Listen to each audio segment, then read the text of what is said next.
ಇವತ್ತು ನಾವು KGಹಳ್ಳಿ ಹಾಸ್ಪಿಟಲ್‌ಗೆ ಬಂದಿದ್ದೀವಿ. ಒಂದು ಡಯಾಬಿಟಾಲಜಿಸ್ಟ್ ಹತ್ರ ಮಾತಾಡೋಣ.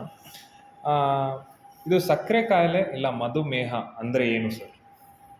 ಸಕ್ಕರೆ ಕಾಯಿಲೆ ಅಥವಾ ಮಧುಮೇಹ ಅಂದರೆ ಏನಪ್ಪ ಅಂದರೆ ಯಾವ ಮನುಷ್ಯನಲ್ಲಿ ಸಕ್ಕರೆ ಅಂಶ ದಿನೇ ದಿನೇ ಜಾಸ್ತಿ ಆಗ್ತಾ ಇರುತ್ತೆ.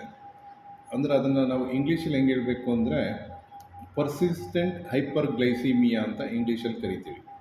ಅಂದರೆ ಶುಗರ್ ಲೆವೆಲ್ ಯಾವಾಗಲೂ ಜಾಸ್ತಿನೇ ಇರುತ್ತೆ. ಆ ಸಕ್ಕರೆ ಅಂಶ ಜಾಸ್ತಿ ಇರೋಕ್ಕೆ ಕಾರಣ ಒಂದು, ನಮ್ಮ ದೇಹದಲ್ಲಿ ಇನ್ಸುಲಿನ್ ಅಂತಕ್ಕಂಥ ಒಂದು ಹಾರ್ಮೋನ್ ಏನಿರುತ್ತೆ ಅದು ಉತ್ಪತ್ತಿ ಆಗ್ದಲೇ ಇರೋದು ಒಂದು ಕಾರಣ. ಇನ್ಸುಲಿನ್ ಉತ್ಪತ್ತಿ ಆಗುತ್ತೆ, ಇನ್ಸುಲಿನ್ ದೇಹದಲ್ಲಿರುತ್ತೆ, ಅದು ಸರಿಯಾದ ಪ್ರಮಾಣದಲ್ಲಿ ಉಪಯೋಗಕ್ಕೆ ಬರಲ್ಲ.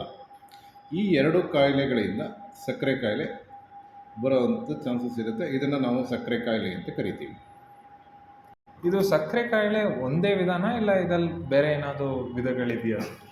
ಈಗ ಸಕ್ಕರೆ ಕಾಯಿಲೆಯಲ್ಲಿ ನೋಡಿ, ಸಾಮಾನ್ಯರಿಗೆ ಅರ್ಥ ಆಗಬೇಕು ಅನ್ನೋದಾದರೆ ಸಕ್ಕರೆ ಕಾಯಿಲೆಯಲ್ಲಿ ಮೇಜರಾಗಿ ಕಾಣುವಂಥದ್ದು 3 ವಿಧಗಳು.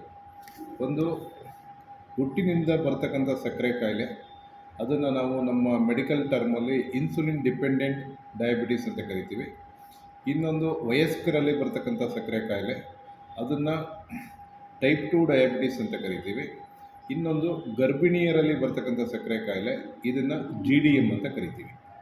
ನೆಕ್ಸ್ಟ್ ಬರೋ ವೀಡಿಯೋಸಲ್ಲಿ ಈ ಕಾಯಿಲೆ ಬಗ್ಗೆ ಇನ್ನೂ ಡೀಟೇಲ್ ಆಗಿ ಗೊತ್ತಾಗುತ್ತೆ.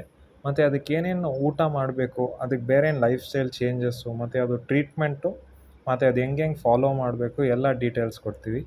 ಚಾನಲ್ನ ಸಬ್ಸ್ಕ್ರೈಬ್ ಮಾಡಿ ಮತ್ತು ಈ ವಿಡಿಯೋ ಸೆಟ್ನ ಫಾಲೋ ಮಾಡಿ.